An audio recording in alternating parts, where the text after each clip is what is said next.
সে এরকম করছে তার আবেগ থেকে।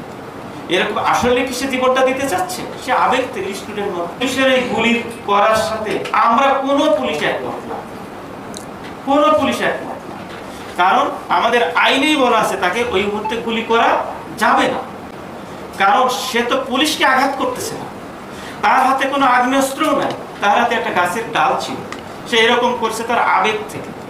এরকম আসলে কি সে জীবনটা দিতে চাচ্ছে? সে আবেগ থেকে স্টুডেন্ট মত, আবেগ থেকে। তাহলে আমি পুলিশ প্রশিক্ষিত, অসংখ্যবার প্রশিক্ষিত, আমরা গুলি করতে পারি না ওই লোকটাকে, কোনোভাবেই পারি না।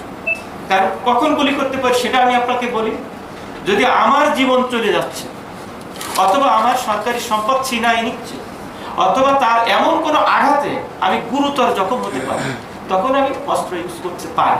সেটা এই তিনটে কোনো ঘটনা ঘটছে? আবু সাইদ কি ঘটাইছে? না।